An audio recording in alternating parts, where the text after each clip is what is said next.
Central 3.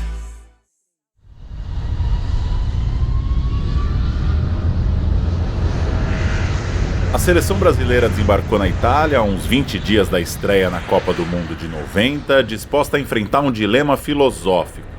Em pleno saguão do Leonardo da Vinci, nome bem sugestivo do Aeroporto Internacional de Roma, o técnico Sebastião Lazzaroni olhava para o Mundial ressaltando ou lamentando a ausência de grandes talentos inquestionáveis. Dizia não ter mais à disposição gente como Didi, Gerson, Tostão, muito menos Pelé e Garrincha, mas se defendia.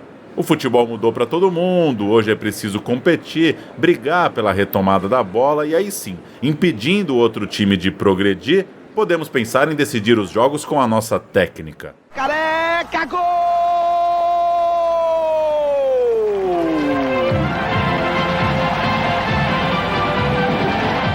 Branco chega junto no ataque brasileiro com o Miller pela esquerda. Uma jogada que Branco tem repetido com muita insistência. O Brasil tinha feito na véspera um amistoso ruim, brigado, um jogo sem graça, contra um combinado espanhol no sábado em Madrid. Não havia grande confiança sobre aquele elenco e, ao receber a chamada da reportagem direto da Itália, o redator do Jornal do Brasil, Cláudio Arregui, cravou a manchete: Lazzaroni decreta a era de Dunga. O termo foi para a capa. O jornal gostou, os colegas da concorrência também. Esse D foi sendo suprimido ao longo do torneio e pouco mais de um mês depois, o próprio criador, o Arregui, era convidado a escrever para a primeira página, aí já com a expressão em caixa alta. Seleção da era Dunga, em maiúsculas, um nome próprio, uma era firmada, reconhecida. Não supera a arte de Maradona. Maradona. Finta em cima do alemão. Sai do Dunga. Olha o Maradona que está machucado aí. Enfiou para Canija. Fez a finta e Tafarel bateu. E é o gol da Argentina. Amarela Ouro é uma série de histórias da seleção brasileira de futebol em Copas do Mundo, semanalmente no seu tocador até o Mundial de 2026. Eu sou Paulo Júnior, o podcast é uma produção da Central 3 e esse é o episódio de número 2, Construindo a Era Dunga. Eu estava domingo de plantão e foi o dia que o Brasil desembarcou na Itália. Esse é o jornalista Cláudio Arregui, que da redação no Rio de Janeiro firmou a alcunha que marcaria aquele tempo. Então, o Odemário Toguinhol, que é uma lenda do JB, uma lenda da imprensa carioca, ele gostava muito de passar matéria para mim. Ele ligou no meu ramal, falou: Mineirinho, eu vou te passar a matéria. Eu tive uma conversa boa com o Lazzaroni, acho que pode ser o abre do caderno aí e tal, não sei o quê. E me falou que o Lazzaroni fez um desabafo e que um jogador que simbolizava essa era do futebol, essa nova era do futebol, era o Dunga. Aí eu pressenti, pô, aí tem coisa. Então, essa criação espontânea, menos por conta das atuações do jogador em si e mais pelas reflexões do treinador diante daquele momento do jogo, estava cravada para sempre. Também pudera, numa arrancada de Diego para um gol de Canidia em Turim, Argentina 1-0, Brasil eliminado perdendo gol a rodo ainda nas oitavas de final, e pior, ali na frente já seriam 24 anos sem ganhar a Copa. O Brasil perdeu com um time bom, com um time mais ou menos, com mais futebol arte, com mais força, com mais comoção nacional, com certa resignação também. Perdeu com Zagallo, com Coutinho, com Telê e agora perdia com Lazzaroni e Dunga.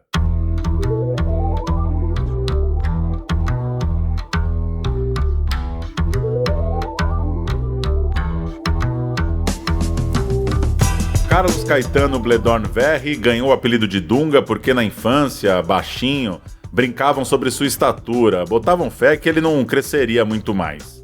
Ao longo da vida disse algumas vezes que se fosse para pegar de fato os 7 anões, estaria mais para zangado. Em campo, percorreu as seleções de base ainda enquanto jogador do Internacional, foi peça importante no título mundial sub-20 de 83 no México. Jogadores brasileiros começam a pedir o fim do jogo. E acabou! Brasil campeão do mundo júnior! E passou a ser chamado para o time principal até estrear como titular do Brasil em 89, aos 25 anos. Era o primeiro jogo do Lazzaroni já com os atletas que atuavam na Europa. A despedida de Zico contra uma seleção do mundo, um jogo em Udine, na Itália. Faltava um ano e pouco para a Copa do Mundo, o Dunga jogava na Fiorentina e a estrutura daquele time não se perderia mais.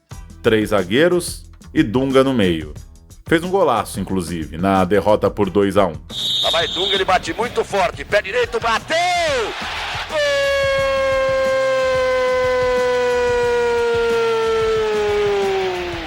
do Brasil! Dunga, número meia dúzia, aos 5h30 do primeiro tempo.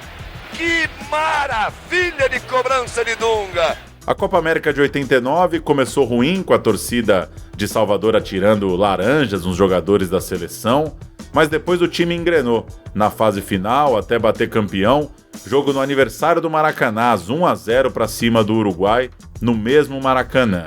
Na Copa do Mundo, passou pela primeira fase sem empolgar e caiu na quarta partida para a Argentina, uma equipe que no fim das contas nunca esteve nas graças da torcida nem da crítica, ainda mais depois daquele jogo, com o ataque perdendo todas as chances possíveis e a defesa, logo a defesa tão valorizada pelo Lazzaroni, superada por um irregular Maradona que não fazia uma grande Copa, mas tinha seus lampejos em campo. Maradona, inclusive, fã número 1 de Roberto Rivelino, tricampeão em 70, presente nesse pós-jogo da TV Bandeirantes, naquele 24 de junho de 90. Era Dunga, não discuto, o Dunga é importante para a seleção, para o esquema dele. Como nós tivemos o seu Zito, o seu Clodoaldo, como tivemos o Cerezo, uma outra característica, um jogador de marca, como tivemos Batista. Mas espera um pouco, era Dunga, tudo bem, o Dunga pegou 500 vezes na bola, o Maradona pegou 2. Então vocês verem, é importante você ter um jogador que desequilibra, você tem que compensar as coisas também. Temos a era Dunga, um time que tentou competir com firmeza, ter uma defesa forte, mas acabou parando cedo no principal torneio.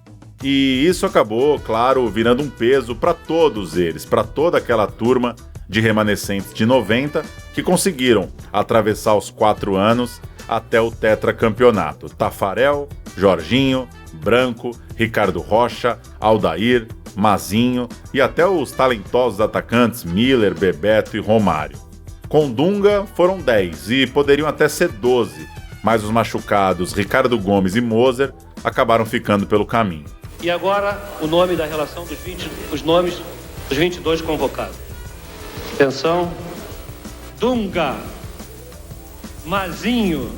O que é o futebol, né? A geração que simbolizava a feiura, a dureza, carregava praticamente a metade do elenco para levantar a Copa seguinte. Será que pegaram pesado demais com a turma de 90?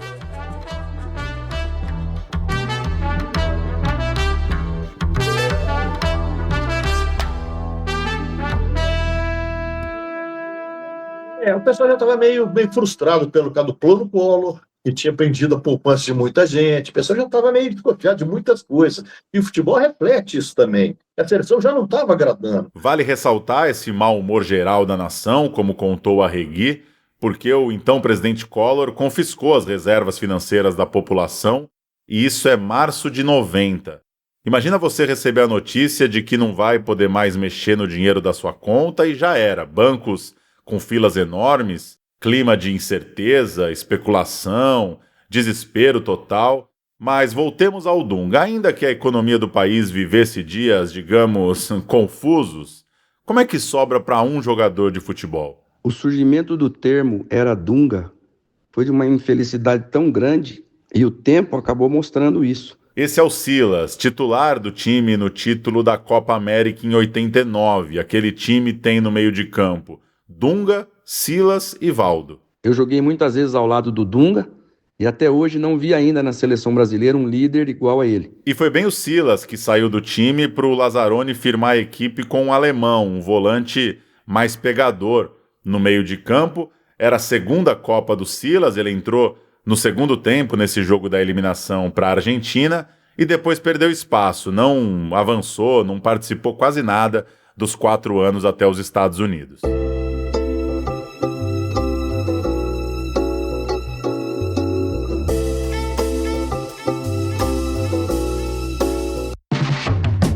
É preciso citar também um contexto importante no pré-Copa de 90, que depois virou motivo de crítica pesada sobre aquela seleção. Havia uma coisa no ar sobre grana, sobre bônus, sobre todos estarem alinhados em relação a essas questões, e houve uma reunião tocada por um grupo de jogadores na Itália para discutir a premiação do elenco na Copa. Tem também pequenas histórias, como Moser pedindo para uma matéria de TV não filmar a placa de publicidade, o Careca pensando bem antes de assinar um contrato com a Pepsi. Tem também um papo sobre presença de familiares dentro da delegação, enfim, essas coisinhas que vêm à tona quando se perde uma Copa. Você não pode botar a culpa de uma perda de uma Copa do Mundo em uma pessoa. Realmente não foi só nele, foi em todos nós, mas a era Dunga era considerada uma época de jogadores perna de pau, que não ganhava nada. Esse é o Ricardo Rocha, melhor jogador do Brasileirão de 89, zagueiro titular na derrota da eliminação para a Argentina e zagueiro titular 4 anos depois. Começou a Copa de 94 no time principal, mas se machucou na estreia, acabou tetracampeão já fora de campo, seguiu lá nos Estados Unidos acompanhando o elenco do Brasil. Porque as pessoas ainda estavam ligadas a 82, que também não ganhou. Faz parte do jogo, também não ganhou. 10 jogadores que jogaram a Copa de 90 estavam em 94. E ainda tinha branco que tinha jogado a de 86 e 90. Entendeu? Então esses 10 jogadores foram importantes na experiência de mudar esse pensamento. E o Silas acrescenta ainda essa coisa do extracampo, que para ele estava bem melhor 4 anos depois. O Dunga sempre jogou bem. O que mudou foi o ambiente da seleção.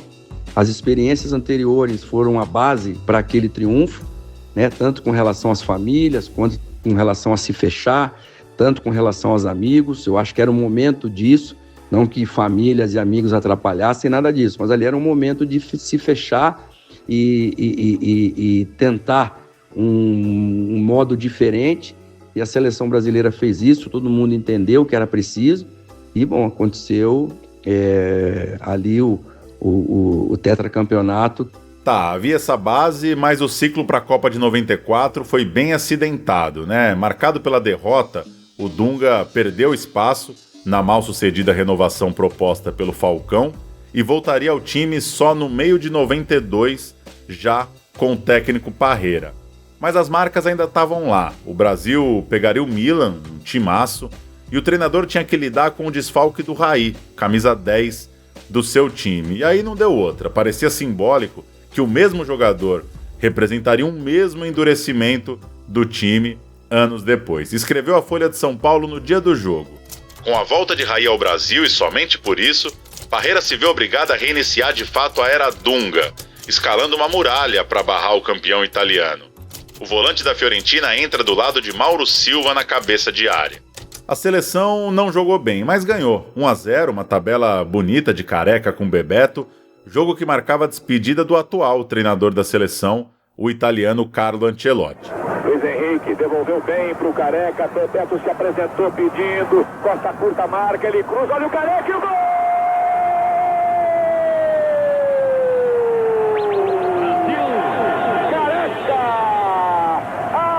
Marcador do Giuseppe Meazza. Até que a gente chega em agosto de 93, jogo das eliminatórias, Montevidéu contra o Uruguai, e pela primeira vez o Parreira escala o meio com Dunga, Mauro Silva, Zinho e Raí. Era o time que venceria o Uruguai no jogo decisivo, um mês depois, aquele show da volta de Romário no Maracanã, jogo que sempre vale parar para ouvir. O lançamento agora é pro Romário. Grande lançamento do Dunga. Quem disse que ele não sabia lançar? Vai, Romário, entorta esse. Faz a finta, Romário. Canaps, insiste Romário. Ainda ele, grande lance, bateu na rede pelo lado de fora. Dunga já cansado. Mauro Silva, um trator, roubou mais uma. Enfiou para Romário, posição legal. Saiu o goleiro, fez a finta. Lá vai Romário, lá vai Romário. É gol! Brasil!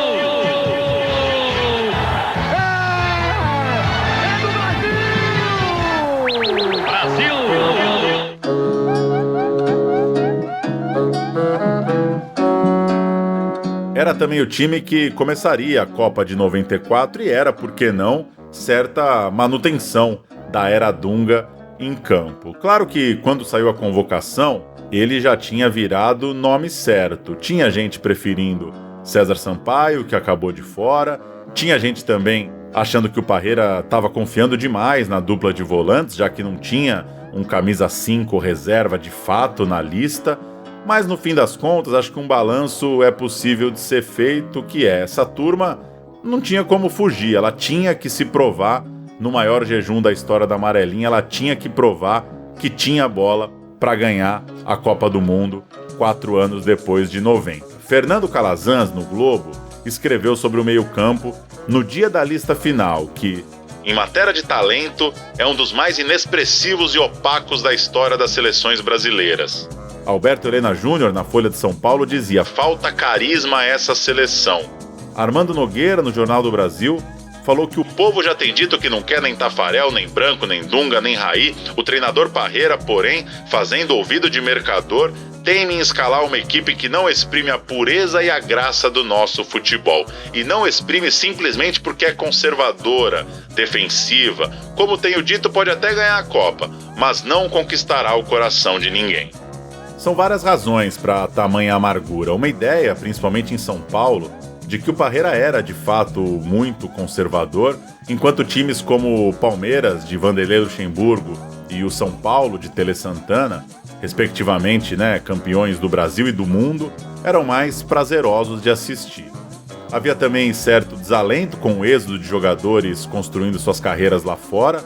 Vale lembrar que a seleção de 90 já é bastante europeia e depois ainda viria a Lei Bosman, que definitivamente tornou o futebol brasileiro um exportador precoce de talentos, com a abertura do mercado lá na Europa. Tinha ainda uma ferida aberta com a derrota de 82, uma seleção encantadora, de um legado firmado, mesmo sem vencer, e o tempo todo o time de 82 sendo confrontado ao futebol daquele momento. Tinha uma corneta geral brasileiríssima também, essa coisa de que, invariavelmente, cada time que passa é pior que o anterior, faz parte. Claro também que tudo é fruto de muita projeção, porque o futebol é mais complexo do que essa ou aquela escalação representar exatamente uma identidade de jogo. A revista Placar, de abril de 94, que inclusive trazia uma pesquisa com os preferidos da torcida segundo o Ibope, e tinha Dunga lá, entre os 22 convocados, lembrava que a escalação de 2 volantes tinha sido um choque, mas que os times do momento, exatamente os times de Lucha e Telê, jogavam assim também. Num recente Vasco e Flamengo, o time cruzmaltino, comandado pelo Jair Pereira, com 3 volantes, ganhou o clássico contra o rubro-negro do técnico Maestro Júnior, que não escalou nenhum cabeça de área de ofício. Tinha um debate no ar, Tinha uma conversa sobre isso, e nessa mesma edição da revista, o Lazzaroni cravou diante de toda essa conversa tática: o caráter e a forma que Dunga desenvolve na cancha são fundamentais para o grupo. Para fechar esse momento de críticas ao estilo daquele time, Eduardo Galeano, em Futebol, Sol e a Sombra, acho que resume bem o sentimento.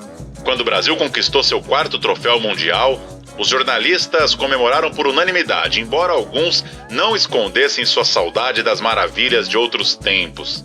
A equipe de Romário e Bebeto tinha feito um futebol eficaz, mas tinha sido bastante avara em poesia. Um futebol muito menos brasileiro que aquele futebol esplêndido de 58, 62, 70, quando as seleções de Garrincha, Didi e Pelé se haviam coroado jogando em transe. Vários cronistas falaram em crise de talento e vários comentaristas acusaram o estilo de jogo vitorioso, mas sem magia, imposto pelo técnico. O Brasil tinha vendido sua alma ao futebol moderno. Vende a alma, hein? Tava fácil também bater na seleção ali no início dos anos 90.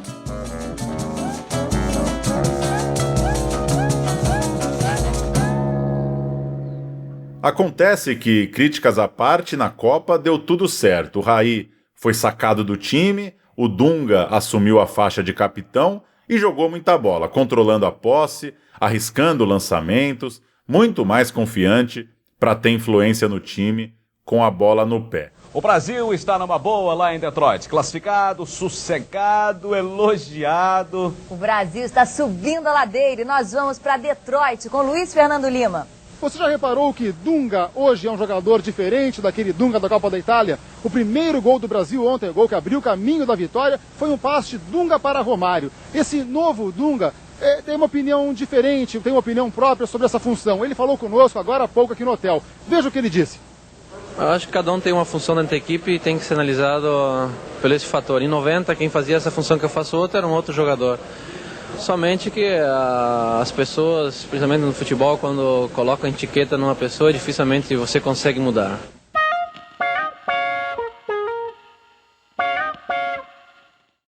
Mais à vontade, de fato, o futebol de Dunga aconteceu, como lá no início, quando surgiu, às vezes jogando de meia, mais à frente, e já sem aquele peso de ser colocado como uma marca da dureza do time de Lazzaroni. Mas eu volto a dizer, ele jogou muito em 90 também. Ele jogou muito em 90. É claro que cada Copa que você vai foi a segunda Copa dele como a minha. Você está muito mais experiente, muito mais maduro. Mais pronto, como comentou pra gente aí o Ricardo Rocha, ele recebeu a missão de ser o companheiro de quarto de Romário e para sempre vai ser lembrado como o cara que garantiu disciplina e concentração a um indomável baixinho, mesmo que de alguma forma isso às vezes possa ofuscar um pouco sua importância técnica dentro de campo. O Dunga era um líder nato que nós tínhamos no grupo, né? Um cara que sofreu muito na Copa de 90. Era Dunga, né? Na era Dunga de 90 foi uma era negativa, né? Um comentário muito bacana agora do Dunga também. E, cara, e a gente sabia que o Dunga tinha uma coisa dentro dele que ele queria mostrar que, porra, meu irmão, a era Dunga era vitoriosa. Não é era de derrota. E nessa Copa, os caras entenderam que a gente no mesmo quarto seria bom pra todo mundo. E foi. Chico Anísio, numa edição pré-Copa da Placar, disse que Dunga só dava bicões e a bola chegava quadrada aos atacantes. Não foi bem isso que a gente viu no Mundial, né? O jornal carioca O Dia, quando o Brasil empatou com a Suécia no fim da primeira fase, disse que Dunga era dono de uma estupidez técnica que espantava. Fato é que aí a seleção ganhou força contra Estados Unidos, Holanda, a mesma Suécia e foi à final diante da Itália. Terminado o longo 0-0 de 120 minutos, Dunga foi para o seu pênalti na disputa contra os italianos. Final de jogo. Vamos aos pênaltis. Quem sabe também não é hora de exorcizar esse problema de pênalti. Quero ver quem tem coragem. Como ele foi xingado e humilhado. Quer dizer, quando eu digo ele, todos nós, porque era ele o principal, todos nós. Aí o que é que acontece? Pênalti, ele vai e bate. Quem teria essa coragem? Sozinho com a bola até o goleiro ir lá e bater e fazer o gol. Agora vem Dunga, o nosso capitão. O Dunga tem batido bem, Flávio Prado. Nos treinamentos o Dunga tem batido muito bem. O Tafarel acreditou que o Machado fosse bater no meio, ficou e pegou. Vamos torcer pelo pé do Dunga. É você que pode fazer esse gol e depois pegar a taça. O Brasil acredita em você, Dunga. O Brasil pode ser tetracampeão do mundo nos pênaltis. Dunga ajeita a bola com muito carinho. Parece calmo, parece tranquilo. O pé direito dele é importante. O Brasil resta por você. Bateu, gol! Gol. A última bola na rede antes do erro de Roberto Baggio. Uma última bola a cruzar a linha em jogo de título mundial da seleção brasileira. A bola máxima. Vai partir, vai que é sua, Tafarel! Partiu, bateu, acabou! Acabou! Acabou! É tetra! É tetra! É tetra! O Brasil é tetracampeão mundial de futebol! E com a abraçadeira, subiu a escada para levantar a taça, desabafou, resmungou, sorriu e ergueu a copa para todos conferirem. Sim, era ele mesmo, Dunga. Meio reclamando diante da taça, é verdade, mas relaxando, finalmente, 4 anos depois. E agora, Dunga, você, exemplo maior da força, da valentia e da coragem deste time. Eu quero ver esta taça erguida. O Brasil quer ver esta taça lá no alto. O Brasil quer gritar com você: tetracampeão mundial de futebol!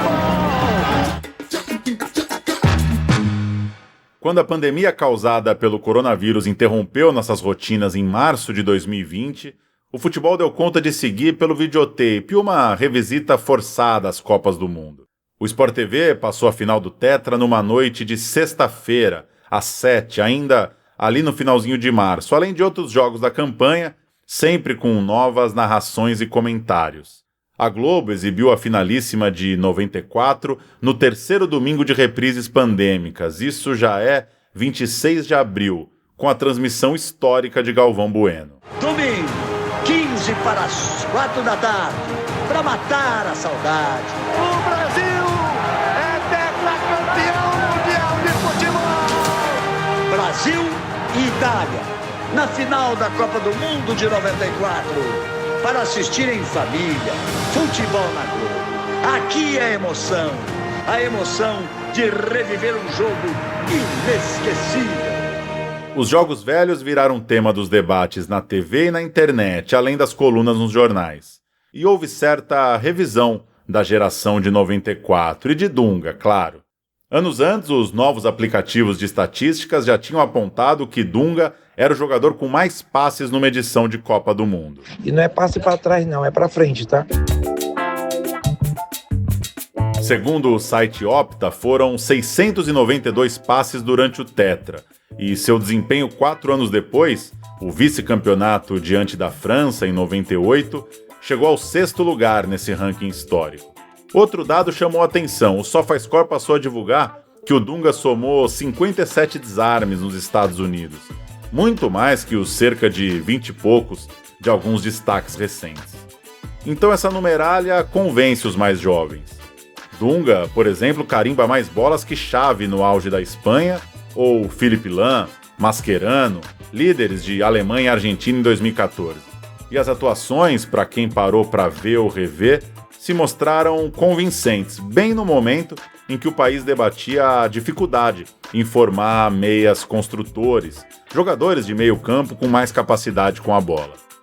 Rever os jogos serviu, ao menos, até para os que não são tão fãs do jogador, se atentarem a algo muito claro, muito óbvio. O Dunga de 94 era muito diferente do Dunga de 90. E, ao contrário do que poderia parecer, um suposto brucutu até que cuidava bem da bola.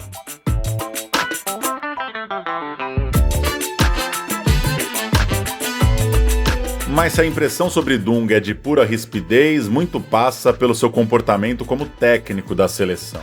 Digamos que sim, tudo bem ele ter carregado aquela mágoa por ter sido marcado pela derrota de 90, por esse rótulo de jogador limitado, de um cara apenas destruidor, mas quando ele volta ao protagonismo, ele também não tratou de aliviar. E que protagonismo, né?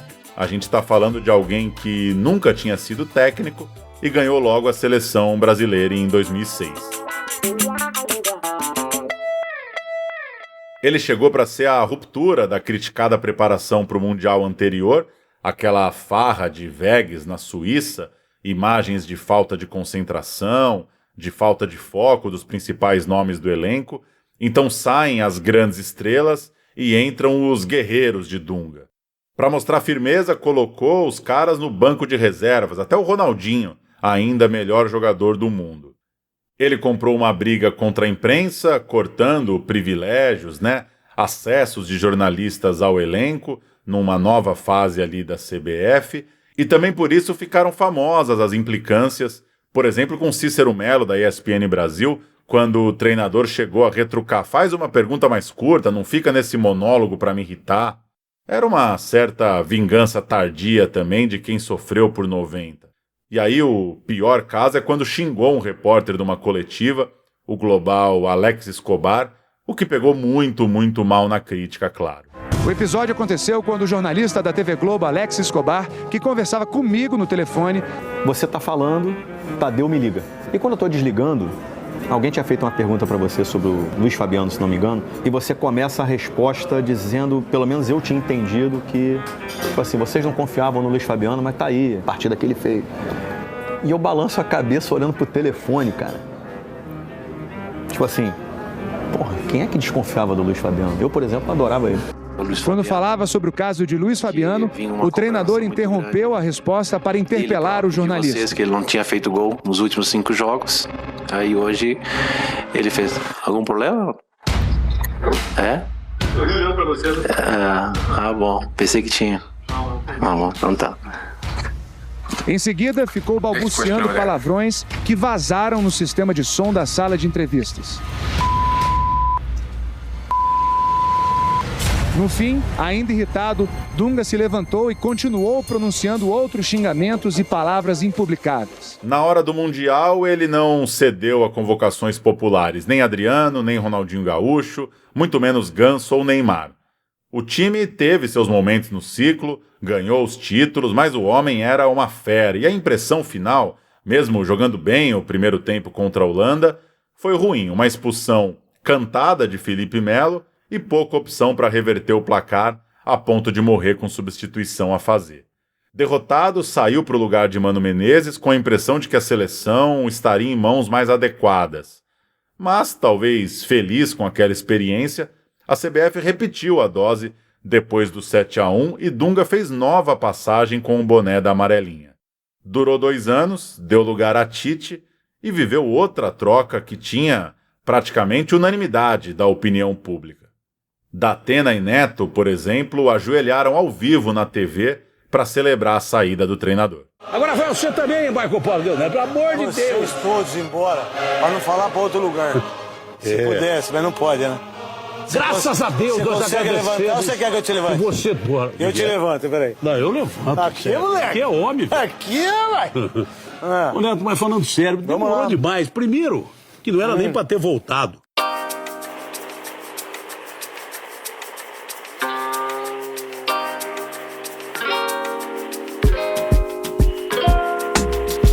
A professora Leda Maria da Costa, na sua tese de doutorado em letras na Universidade Estadual do Rio de Janeiro, tratou dos principais vilões da seleção em Copas do Mundo. Sobre Dunga, ela lembra no texto que ele representa algo comum a esses personagens, uma opinião de que eles não representam o que se acredita ser o verdadeiro futebol brasileiro. O que a gente entende, né, o que quer dizer, mesmo que não seja assim tão simples de explicar o que significa. Nesse sentido, ela lembra que aquele time de 90 representava algo próximo de um futebol europeizado e que primava pela força física em detrimento da habilidade. Puxa até uma frase do próprio Jornal do Brasil que já citamos. Nunca o futebol brasileiro esteve tão longe de suas raízes como agora na era Dunga. Leda traz outra evidência muito interessante dessa construção de imaginária, que quando Dunga joga bem contra a Argentina, talvez o melhor brasileiro em campo, naquela eliminação de 90, o próprio JB diz que esse é o problema. Quando o Dunga é o melhor, o time está mal. Ou seja, a tese já vem pronta, né? Esse jogador, esse jogo, o que esse cara nos oferece é um mau sinal. Enfim, a era Dunga estava posta. Eu não tinha essa intenção, não imaginava que fosse ter tanta repercussão. Reconheço que é um título maldoso, mas a crítica era maior ao Lazzaroni, não ao Dunga. Só que o Dunga que incorporou essa crítica. Agora, reconheço que ficou muito em cima do Dunga. Eu até não me penitencio, eu não vou me arrepender disso, e acho que coube ali o título ali, mas eu lamento que o Dunga tenha incorporado muito essa coisa, porque ele era um ótimo jogador. Mas no fim das contas pegou, Arregui, em tudo quanto é coisa. Até em crítica de cinema. Olha só, Arthur da Pieve, escrevendo sobre o filme O Cozinheiro, o Ladrão, Sua Mulher e o Amante, do Peter Greenaway, fechou o texto dizendo que o longa era uma alegoria sobre o cru e o cozido, um tratamento sobre instinto e cultura, ou, quem sabe, um protesto contra a presença de Dunga na seleção brasileira. Que foi um exagero a essa altura, acho que todos nós concordamos. Mas também vale pensar, haveria o refino e a liderança de 94 sem o trauma de 90? Aquele bom futebol dos Estados Unidos teria acontecido sem a corneta exagerada lá na Itália? Ou melhor, em resumo, para fechar, haveria tetra sem era Dunga? Difícil fugir dessa relação de causa e consequência, quando via de regra uma Copa do Mundo é também sempre um pouquinho continuação da anterior. No fim, só 5 brasileiros levantaram a Copa do Mundo. Só um deles foi tão xingado e também xingou ao tocar aquela beleza de troféu.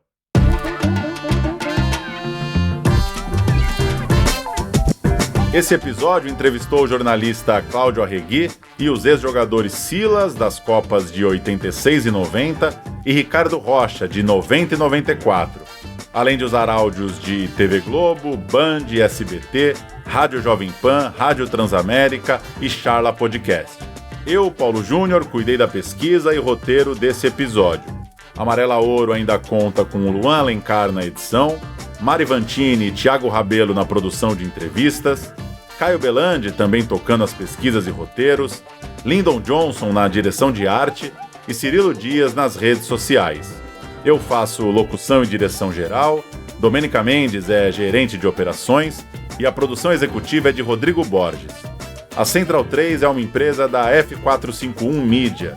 Siga em @Central3, tudo junto e por extenso, indique os episódios para quem gosta de podcast, de histórias e de futebol, e não se esqueça de dar 5 estrelas no Spotify.